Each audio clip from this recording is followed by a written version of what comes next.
this charity, the firefighters will have a chance to get early diagnosis. If they can catch it early enough, they can get rid of it. So this is something that's very important to me. I'm feeling great. Greg has done the work. He's been getting up, refining the set, honing it. I've gotten some spots around the city. I did a nice pro show a couple weeks ago down in Providence. He killed it, and I think he's ready to rock. I'm feeling good. I'm glad it's finally here. It's the build-up that was the anticipation of getting here was the hardest part for me. He was great. He got me, like he said, he got me a spot in Rhode Island, which was a different story for me, is getting up in front of a real audience as opposed to an open mic. He's been telling me, the best advice he gave me is you just got to do it. Just do it again and do it again and do it again until you get it. And I think before I said it's easy to teach it to a firefighter because they're such great storytellers and they have a lot of experience doing that. So I think it's going to translate well. The process was enjoyable. It was great. Our next fine and talented firefighter comes from Malden, Massachusetts.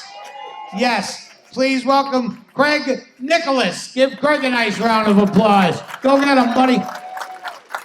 Thank you. I've been a firefighter for 29 years. I was hired on April 7th. I've been married for 23 years. I was married on April 7th. This means I never forget my wedding anniversary because it's actually on a day that's important to me. 29 years ago, I had to go through EMT school to learn the medical side of it. My instructor's name was Carl. Carl was from the Deep South. Like, he spoke and you heard banjo music Deep South.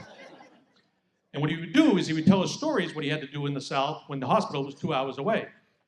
We get to diabetic reactions, low blood sugar. What do you do here? If they're awake, give them sugar. If they're not awake, rapid transport to the hospital.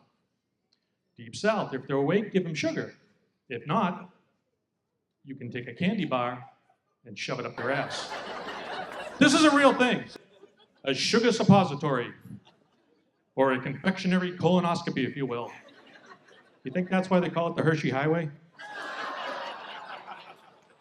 But of course, I'm like, Carl, I've got questions.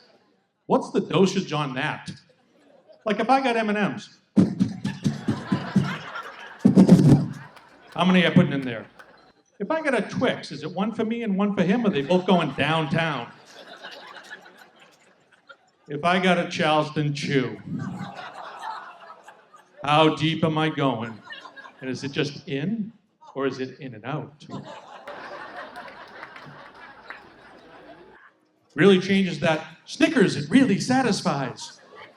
We had this little old lady in a lot of pain. She only spoke Russian. We had to move her from the bed to the stretcher. She's yelling. The EMT goes, she's yelling, but I don't understand Russian. I'm like, I'm pretty sure means the same thing in Russian as it does in English. The way they teach CPR is they teach it to music. Helps you keep the rhythm. The song I first learned was Staying Alive. So, staying alive, staying alive. My pants are too tight, I can't get it up. Staying alive, staying alive. Push harder. Unfortunately for me, whatever song I heard on the radio, that's the song I'm singing. And forget about it when they put the heart monitor on them, because there's only one song I'm playing. We Will Rock You.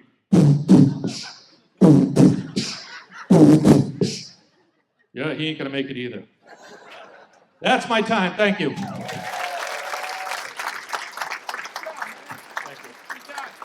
Nicely done. That was Craig Nicholas. Give him a nice round of applause there.